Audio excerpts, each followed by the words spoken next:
D.R.A.M.A TV, your platform of truth, justice, and righteousness. Let the truth be told.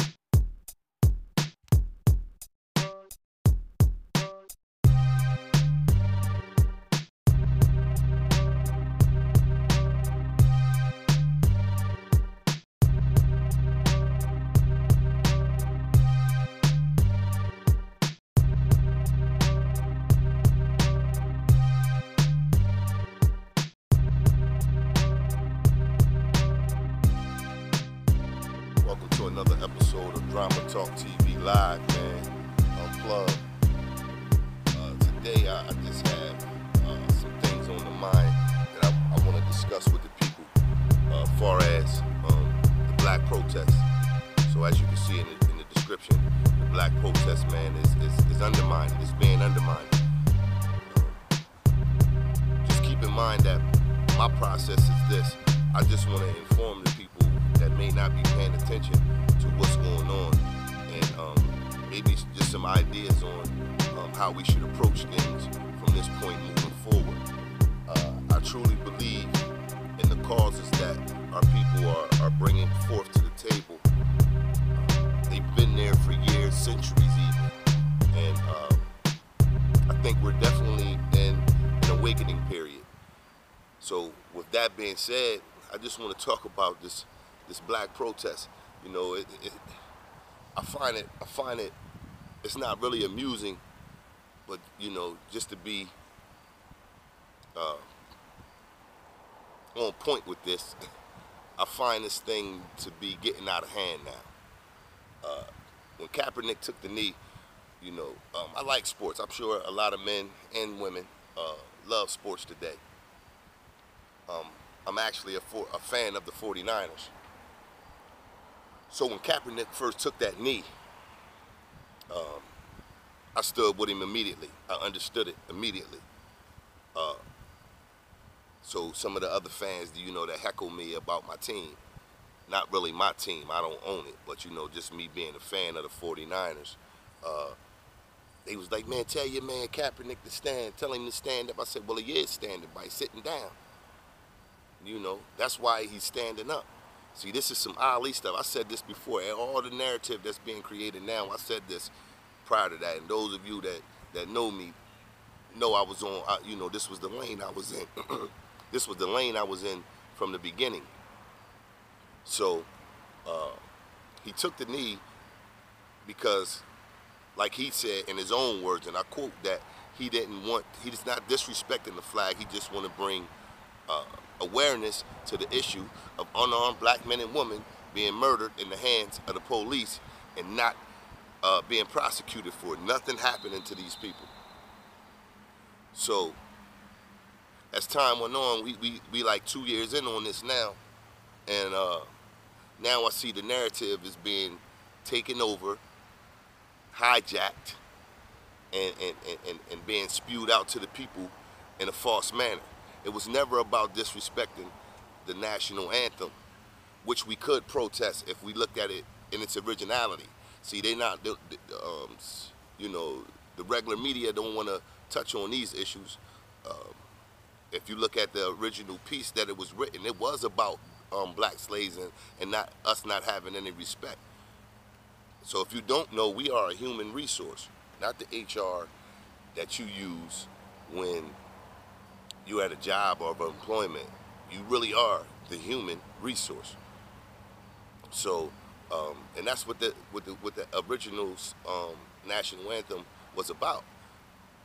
They had to change it, you know, but only them changing it didn't change the mindset. It didn't change the mindset of the powers that be and how they view us.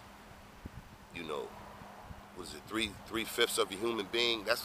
I mean, wow.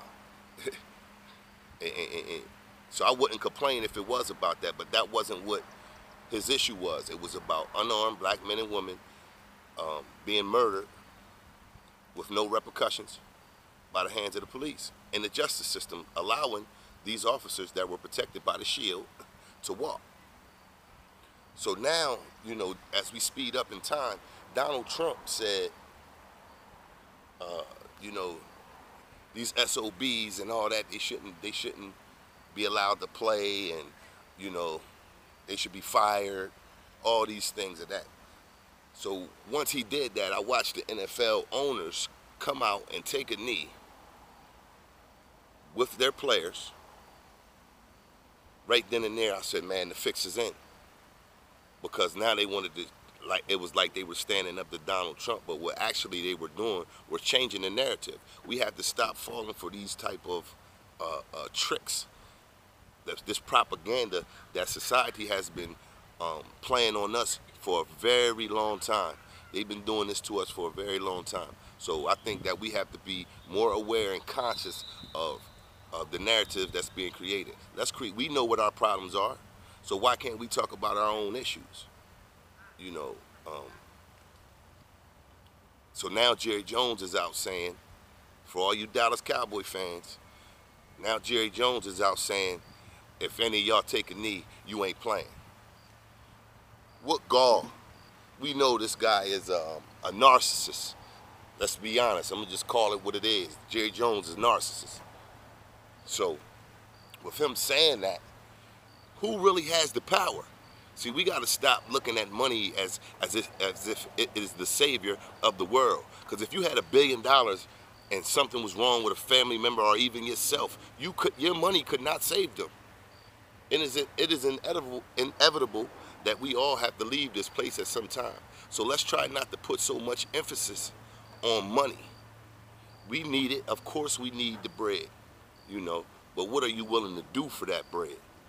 See, I ain't willing to do everything for that bread. I can go earn my money, you know. In the street life, when I was in the streets, I still even had morals then, but I didn't have the full scope of what I was actually participating in. You know, the trap. Is that what we call it now, right? The trap. You in the trap house. Please understand that. And let me touch on this while I'm going down this path, that we have to, as people, we have to wake up, and part of that awakening is that we have to start studying etymology. You know, we have to know the origins of these words and what they actually mean. So a trap is something that you can't get out of. So you can catch me in the trap. That's where they gonna catch you at, in the trap. So, and this stuff is being translated to our youth, and it's mind controlling. So, you know, I'll be wanting to drop these videos a lot, man, but I kind of pulled back. But this one got at me so bad that I had to do this video, because I just want to share my sentiments on the issue, and hopefully spark a discussion amongst us in the workplace, you know, at the football game, wherever you may be. You know, though I do say protest the games, you know, where you really can hit these people at is, don't watch the Super Bowl. How about celebrating a family member or our community leader or somebody that's positive in the community on the day of the Super Bowl? Have a party for the kids in the neighborhood or something, you know, because that's where they start to understand and start respecting you, when you start touching their pockets. But at this present time, we spending $1.2 billion a year as consumers in society. We manufacture nothing. So they're in control. You got to come up out of this matrix, man. We have to come up out of this matrix, you know.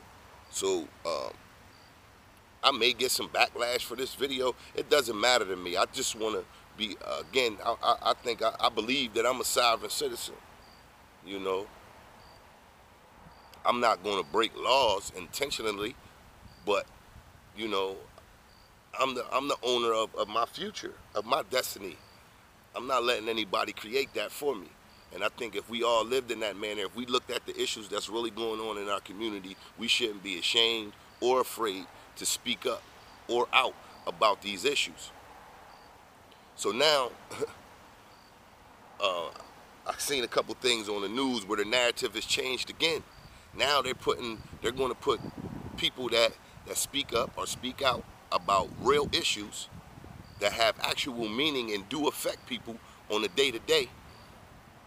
We have been given a label now. What did they call it? The black identity extremists. Like, this is like you getting compared to like a ISIS or the Taliban. So now they could put you in another label, yet another label, where there's going to be some ramifications. See, you can get fired for taking a knee, but you don't lose your job for killing an unarmed black man or woman. You know what I'm saying? They tell you to stop snitching, but I don't see any good cops telling on the officers that are committing wrong. See, they hiding behind a whole bunch of stuff. We have to be aware of these things. We have to start waking up to this stuff and paying attention. The trick they pulling the wool right over our eyes. They hiding right in plain sight. You know? And this is not no extremist stuff. This is just reality. You know? I care about my people. I care about my family. When you look in the community, we quick to band together. If I join a gang, I can move out on dude, or dude and them can move out on me. They can shoot me up, I can shoot them up, or whatever. But when a true adversary lays harm to one of us in the community, we want to pick up signs and stuff. And I'm not advocating war or violence, but I mean, just look at the irony of this. We so quick to turn against each other, but when we're faced with actual warmongering, we don't do nothing. We want to protest. So I don't think so they said there's nothing wrong with protesting. Now they're making something wrong with protesting. See, we watched this in the 60s. I wasn't around then, but you can definitely watch it today. You know, I love to study history. So if you look back into the 60s, these were nonviolent movements in some places. Martin Luther King was a nonviolent man that died violently. Come on, man, like, you know, this stuff was history. That's why history is so important. If you don't know it, you're bound to repeat it. That's what they say. I believe that. So what we have to do, again, is we have to find some type of common ground with each other. We know our issues. We know the black family is broken. We know, how you doing? We know that the community is in shambles. We know that the incarceration rate is out of control. We know that black crime is out of control. We know hunger is an issue. See, we buy into everything but our own issues. You know, let's just look at what's going on in Puerto Rico. And I'm a humanitarian, so I do care about people. But at the same time, we're so quick to buy into other people's causes but our own. If we go back to Katrina, this government, I don't even want to say it's the whole government, just the powers that be. They left our people out there to die. Like that was amazing. For days before you even administered help. You know. But soon as something happened to somebody else's country, we got to give all of our resources. We don't even have nothing. You know, I hear this. I hear, you know, society saying let's help save these people. Let's help, but nobody wants to come out of their home, get in it, and get into this fight, and help save our own community, our own people, our own families, for that matter. That's big to me. You know, I have an issue with that. I'm not perfect. Is my family all the way together? No, but I'm trying. I'm definitely putting a foot forward to try to remedy some of these issues that I'm talking about right now. So, to anybody that begs to differ, feel free, you know. But the truth is the truth, and that's what I try to stand on, you know. Truth, justice, and righteousness. That's what we have to stand for, you know. See, it's like what Malcolm did, what he did in his time. Even Ali, John Carlos Tommy Smith, 1968, you know, at the Olympics. They didn't say a word. All they did was made a gesture. And them men were stripped of the gold medals that they earned, that represented this flag that everybody seems to have a problem that Kaepernick is kneeling for now, everybody else, and they just changed up. Like, again, I'm sorry I'm jumping around, but it's just so much that's going through my mind to understand, trying to wrap my head around why we have such an issue, or why does society, or why does the media have such a hard time saying what's real. The man never said he's doing this to disrespect the military, police, or, I mean, the flag or the national anthem. It was geared around unarmed black men and women being murdered by the hands of the police and then going to court and being acquitted or eradicated with these charges. That's a problem. Now, if we did this in any other country or any other area, see, we're in the urban area. If we went to the rural areas and there was black officers, I really believe that. Now, I could be wrong because I haven't done the research on these numbers, but there may be black officers that are shooting unarmed white men. But if that's the case, they're not. It's not making the news. So, are we being pushed to the edge here? You know, knowledge is power. If they control the media, they can put out any information that they want. If they control the narrative. So that's my point today. Don't allow other people to control our narrative. We know our stories. We know what's going on. Don't let these people come in and dictate what we get to talk about. You know, these are discussions that we have to sit around in our own communities, family gatherings, you know, and talk about these issues. We can't be afraid of the elephant in the room. We have to address it. You know, we're so busy filling up football stadiums, basketball arenas, and things of that nature. But when real issues come to us, we're not dealing with it. You know, we're not dealing with any of these issues. It seems like it's called cognitive dissonance. You know, we want to step away from that because we're conscious of the repercussions that can happen if we actually speak out. Maybe because of is it our job or whatever. I like to speak freely about the issues. I'm never going back down off of these issues. I'm gonna be respectful, but I ain't going back down off of it because not only have I witnessed it, have I studied it, I've also experienced it. Now, if you experience this, you should really be ready to speak up. And you don't have to get in front of a camera. You don't have to tweet about it. You don't have to do Facebook. I'm saying us as a people, let's have a conversation. Let's have a conversation where we can try to heal and, again, remedy some of the issues that are going on in our community. If we don't do this, man, it's just going to get worse. I fear for the youth that's coming up. That's why I come out and do what I do. That's why the organizations that I work with come out and do what we do because, you know, we care. We can see what's going on. See, I'm not blinded by the music that's coming out or a TV show. I'm not watching that stuff. You know, everybody else can do that, and I'm not shaming you for that. But you do also need to educate yourself with today's times and what's going on. Because if we don't, man, it's going to get real bad. It's going to get real bad out here. So again, let's sit down and have a conversation. You know, I don't think there's anything wrong with that. Having that conversation about this protest being undermined and them changing the narrative about it. You know, we have so many strong people out here, and we're all a piece of the puzzle. But we have to find what part we want to play in this. You know, I want to give I work with the youth, so in the schools, I would think that our children are being educated on a lot of things, but I'm finding that they're not.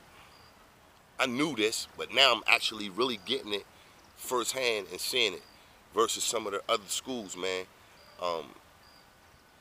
Some of our children go to some decent schools where they're really getting a full education and a awareness about who they are. So I want to give a big shout out to Brother Muhammad. Man, you're doing a wonderful job.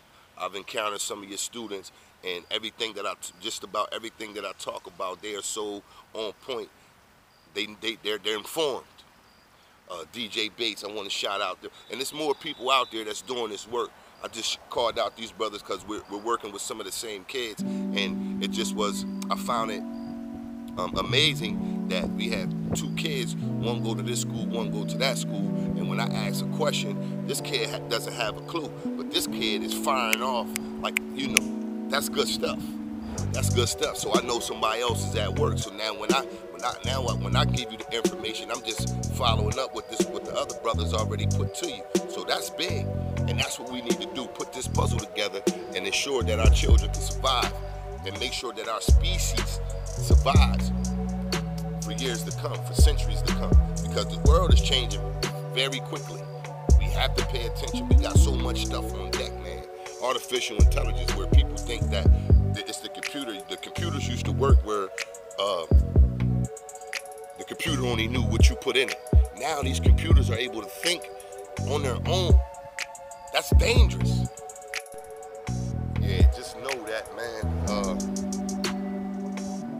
We just gotta be strong in the face of adversity. We've made it this far as a people, despite all the murderings, the poisoning, the miseducation. We've made it this far. So we have to also be that springboard to get the youth to the next phase. Because it's definitely getting ready to change. If you're not aware of it, I can do, some of you that are awake or conscious or aware of the changing of the world today, I know you can sense it. I just want to be a part of it. I don't want to be immortal. You don't have to look up to me, big up me, or whatever. I'm just going to do my part. That's it. I'm not looking for no accolades or any of that. I will say this, that we must support each other, though.